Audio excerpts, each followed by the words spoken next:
Okay, everybody, thank you for attending. This is Bill Inman. I'm your presenter today, and we'll have about 30 minutes here to share with you a lot of information I'm excited to share with you. You'll see a little bit more about my background in a second. Some of you on the call may have attended previous webinars where we may have met, and some of you might be new, so I'll go over kind of what my experience is. But again, my name is Bill Inman. Today I'm in Las Vegas. I'm at the conference for Staffing Industry Analysts is putting on for the Contingent Workforce Summit, also known as CWS. And they have a second conference happening right after the CWS called Collaboration in the Gig Economy, or Gig-E for short. It's the first time that Staffing Industry Analysts has run that conference. So I'm very excited to be here. I have some updates and some insights. Myself and a few of our associates at PeopleLoop are here meeting with C-level at vendor management companies, managed services companies, global employer of records, and some really strong players in the industry. And I'm happy to share with you some of the information we're hearing too. So let's jump in. Again, my name is Bill Inman. I'm the CEO and founder of PeopleLoop. We're the Uber of the staffing industry. Instead of taxi drivers and drivers, we have recruiters, freelance recruiters all over the world that we work with. And we plug and play those recruiters as our clients see fit. So I've been in the staffing industry for about 19 years now, started staffing companies, started applicant tracking systems, and all that good stuff along the way. Connect with me on LinkedIn if you aren't already, and love to hear from you, hear what you're doing in the industry, what your challenges are, what you think about the future. And again, excited to be here in Las Vegas for the Gig-E conference and the Contingent Workforce Summit. So in this presentation, again, we only have about 30 minutes here, about 28 left actually. We're going to talk about temp labor and the gig economy, which are now critical labor components and expanding rapidly for most organizations. However, using temp labor and on-demand services is becoming more complex and costly than ever. And when we talk about the gig economy, we're including temporary workers, freelancers, independent contractors, project-based workers, and even statement of work. So this whole external workforce that more companies are engaging quite often now, that's what we're talking to when we refer to the gig economy. So we're going to cover the growth of the gig economy and some trends that you need to know for your business.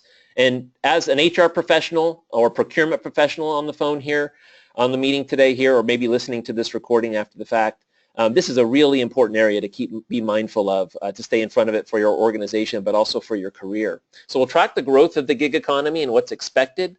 We're going to look at costs of the gig economy, from temp labor costs all the way to freelancer management platform costs.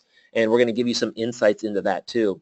We'll talk about trends for the new workforce model, and then we're going to talk about temp and gig labor compliance considerations. Now, after we sent the invites out, we were lucky enough to have a special guest join us for the call. And we're going to take about 15 minutes here, the first 15 minutes, I should say, to go over some slides and trends. And then we're going to have a discussion with a procurement and contingent workforce leader in the industry. I'm just thrilled he's on the call. His name is Touch Ref. He has great experience from leading contingent workforce procurement efforts at companies like Tesla and Clorox and Ghirardelli and others. And we're going to spend the last 15 minutes asking him his thoughts on the industry, and we're just super excited to have him here. It was a nice bonus to have for this webinar. So let's talk about the growth of the gig economy now for a few slides. We are in a new labor revolution. 100 years ago, Henry Ford started a labor revolution when he started the moving assembly line. That top picture is a picture of the Ford plant in Dearborn, Michigan. 10,000 people lined up and seemingly all looking at the camera. They did a good job there. But that was a revolution. The Industrial Revolution was a revolution in work.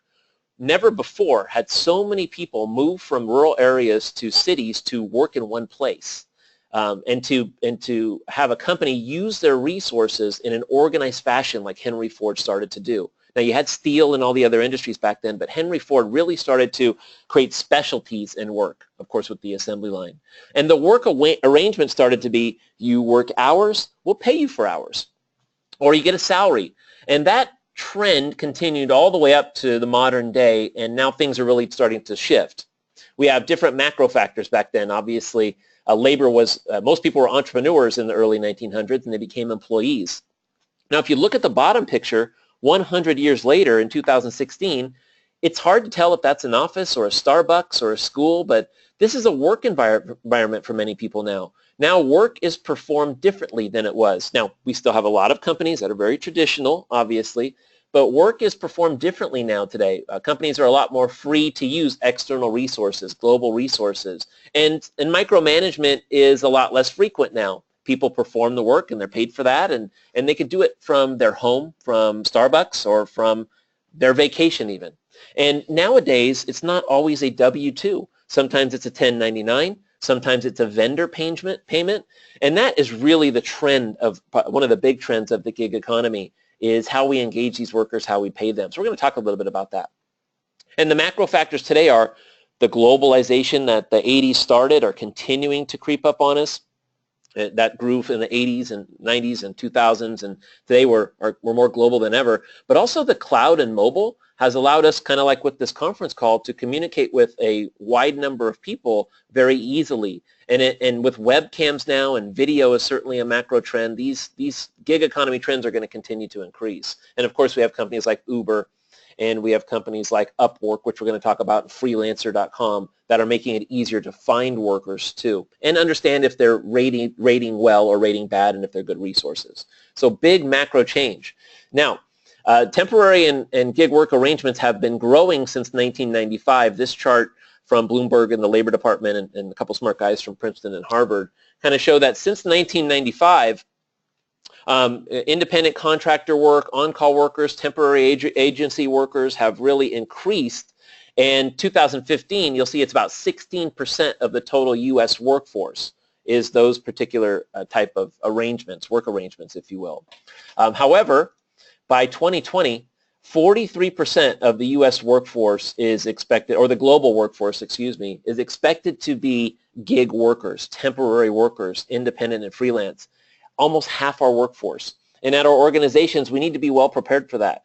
As HR professionals, it's really our responsibility to get ahead of that, to help our companies comply and to take a leadership role, which certainly can help our careers at the same time. So we have one of the biggest trends in human resources we've ever seen in today's environment. It's an opportunity for us.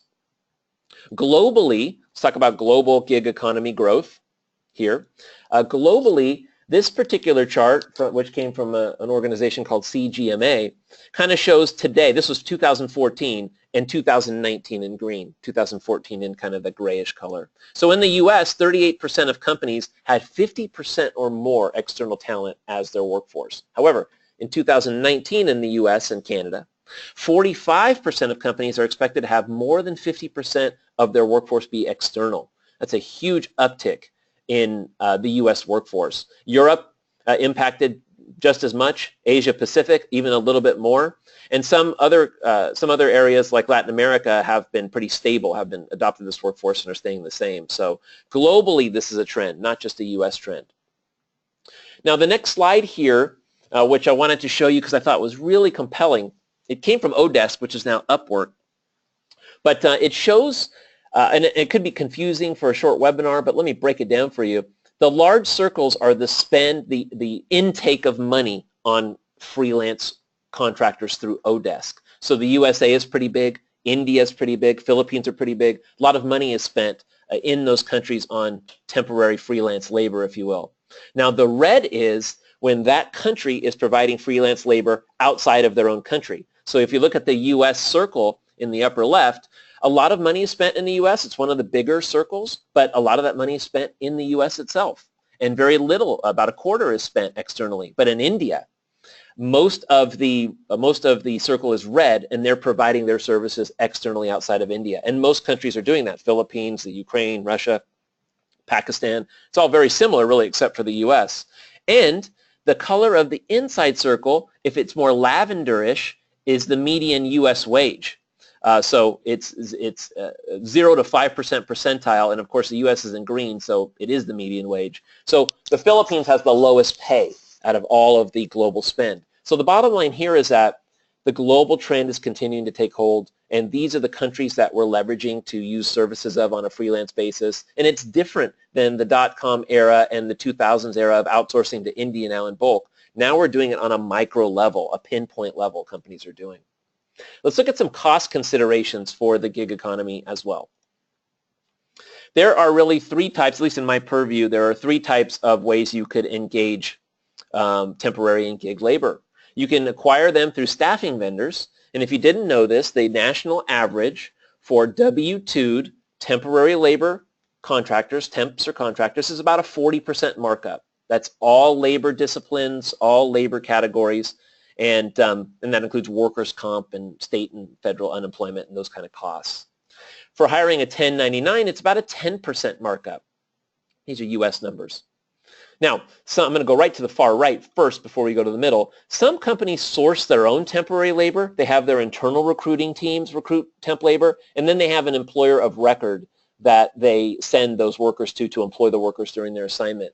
On average, those companies see savings, and instead of a 40% markup, they pay a 25% markup. So using internal resources and alumni networks and referrals is becoming more popular, and there's cost savings there. But it's also more work for the client company as well.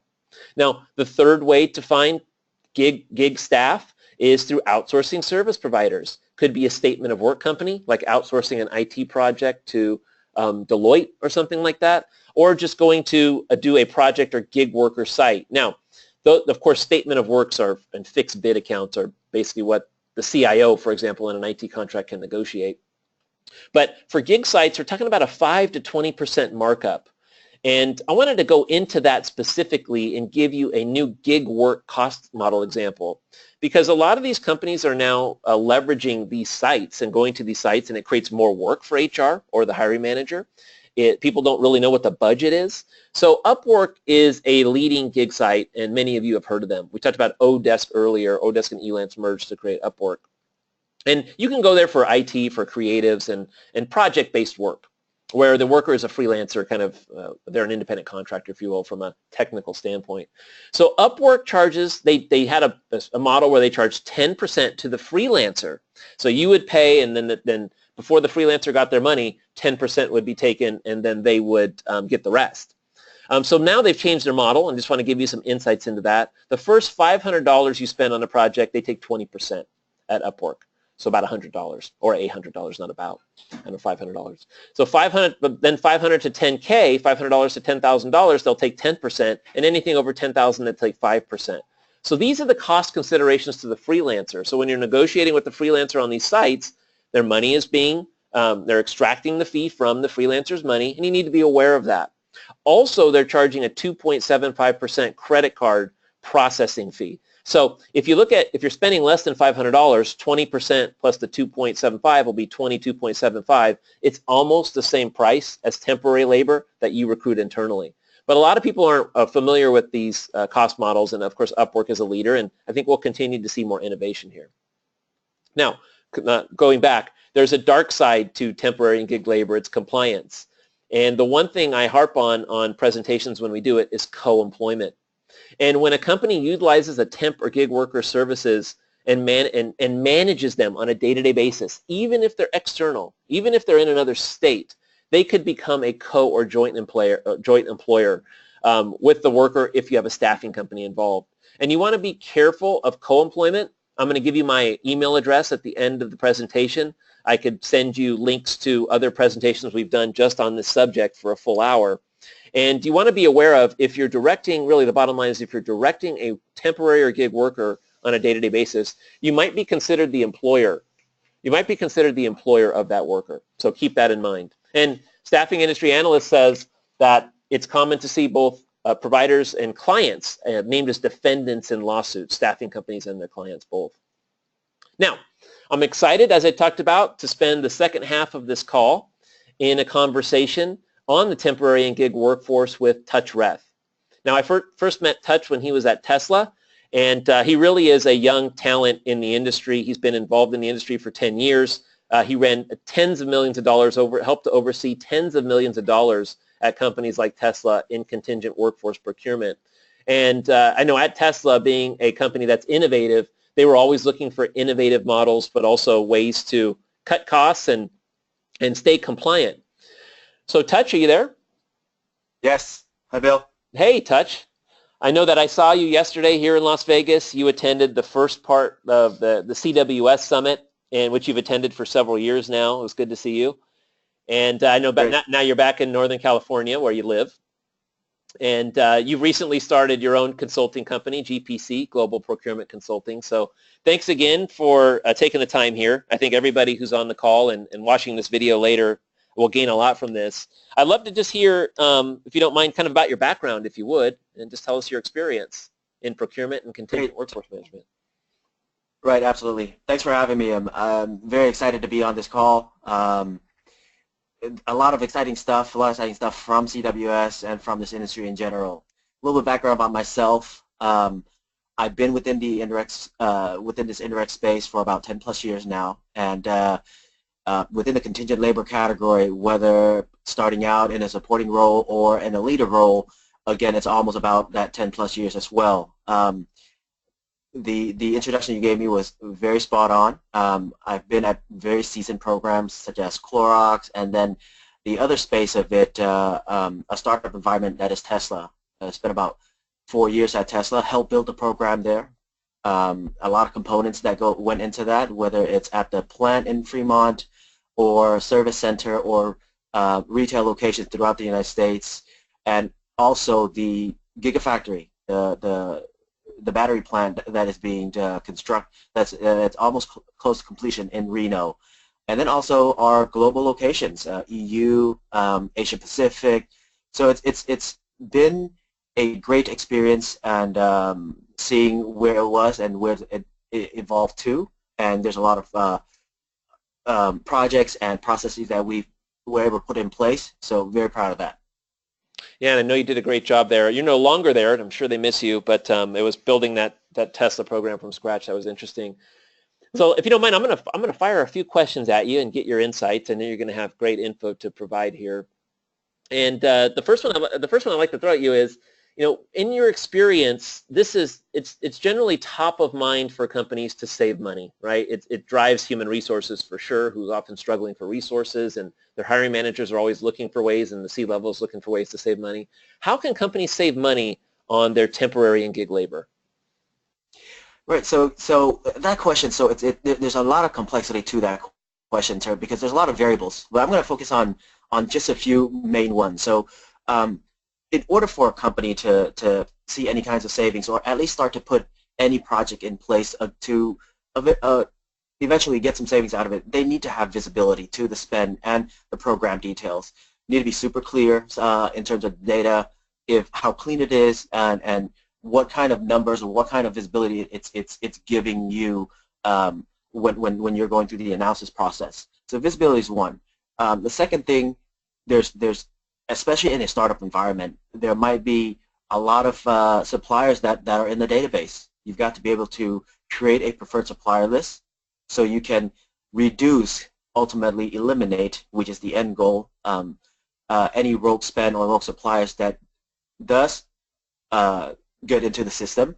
And there, once you get to that point, you've got to go through the process, whether it's sourcing, renegotiation, whatever that process that best suits the company.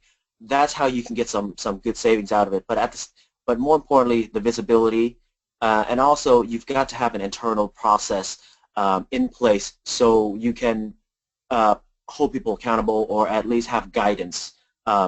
This internal process will also help dictate in terms of controlling hours. And there are factors within a program that help add or subtract to the cost. Controlling hours, right? Managing your headcount better. And then the bigger part is OT. How do you control OT? That piece of it adds insurmountable amount of money one way or the other. So those are the few factors when it comes to saving money and controlling costs.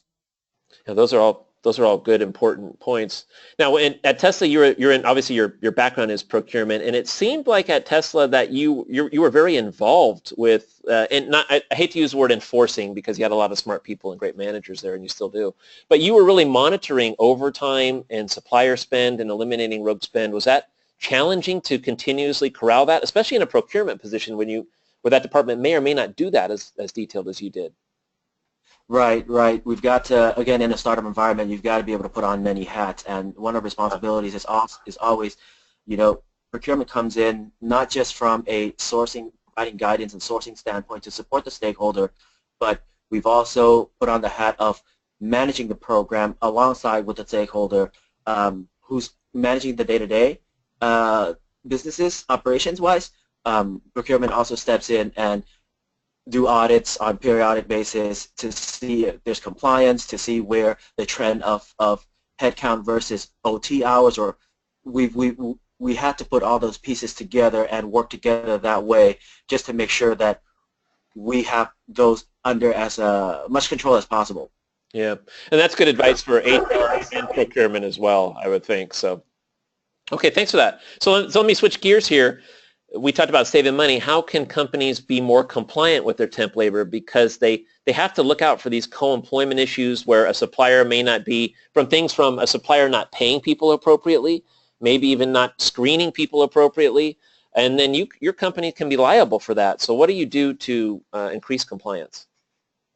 So compliance, so we'll look at this from a compliant question as a company policy compliant versus regulatory compliance, because regulatory compliance is more like what are the laws, make sure that your partners are abiding by these rules and regulations. So the company policy compliant is a bit more complex when we're trying to address it and have it under control. So I think for us, you got to have a purchasing policy in place. Set the standard with and make it be known. Get executive support. Make it be known. Here's our purchasing policy, and here's what we need. Right? From a program management perspective, work with all the different groups. Work with all the stakeholders. Work with all the with legal. So some things might flow through the cracks, but it always hits either legal or AP or even the business unit itself. So work with them. Have open channel communications, so that you can catch all these things to make sure that guys are going to this preferred supplier whom you know that they are compliant, they are up to speed with all rules and regulations, and minimize your risk of co-employment. Especially, work with legal, work with AP. We have to put on those hats as well, and it's a lot of work trying to get this under control, but it's very, very worth it work. Right. Yeah. Well, it's hard to communicate. Obviously, you had great communication with all your internal stakeholders, and seemingly knowing your personality, you were good. You're outgoing. You're not afraid to go talk to the C-level if necessary from any department. And that would be your advice to HR and procurement professionals, just to make sure they communicate with the hiring managers and all the internal stakeholders, and everybody is aware of the challenges as part of it? Absolutely. Absolutely. The hardest thing is getting executive support, but I mean, we're all in the right company. We're all trying to do the right thing. So once you present it, what the end goal is, it's executive support will come a lot easier than one would think. Okay. But some people are just afraid of that, and it sounds like that wasn't a consideration for you. Your interest was whatever's best for the company, so you weren't afraid of what the consequence could be, and it always seemed to work out well for you. And I'm sure that's what you're consulting on now as well. Okay. Absolutely. Cool. Well, that's a good segue question to the next one. So procurement and HR, they don't always see eye to eye because one's focused on money and one's focused on people and client hiring manager satisfaction. How can procurement and HR work together on temporary and gig labor, and what are the best practices for having a good relationship there, and how should they work together? So I think there's a lot of what are you trying to do in my space type of mentality that goes on, whether it's HR looking at procurement or purchasing looking at HR. The objectives, again, at the end goal is the same. We want to get the job done. For me, how we navigate and we're able to work together collaboratively is have an intro meeting, have regular meetings after that. Establish what you're trying to do, where you are, what are they after, what are their interests, what are their objectives, right? Excuse me. Determine what those are and let them know you're there to support, and here are the ways that you are willing to support HR to achieve their objectives. That's first and foremost. The second thing is make sure you're able to move at the same speed. Two different functions, two different groups, two different personalities, different people and stuff like that, yet you've got to be able to stay on the same page, have that open communication. Make sure that you're moving at the same speed. A lot of the complaints or the feedback that I get is that, oh, we need folks, we need headcount, we need folks in here ASAP. We need them yesterday. Procurement is moving slow, whether it's contracting, whether it's negotiation, whatever that is, whether it's working with legal or AP. We need procurement to move at our speed. Just make sure that you guys are on the same page. Both sides are on the same page in terms of moving wise. Again, open communication. It's always help when you establish that relationship with the C-level, the executives, and get a quote-unquote strong recommendation from them that the two teams, HR and procurement, need to work together. So that always helps. And then the other important factor is listen. Listen more than you speak. Right. Listen to what they're saying, and see what their needs are, and then let them know that here's your understanding of what their needs are, and if those align, then I think you'll have a good collaboration moving forward. Yeah, listening is a good reminder for me and everybody on the call, just in life in general. You're right. I thought when you were giving that answer, I just wanted to reiterate, you've worked on a W-2 internal at all these companies we have on the screen. You weren't a consultant, so you were in the trenches every day, working with HR, working with managers, not just advising, right? That's been your background. Yep, absolutely. Yeah. Okay, good.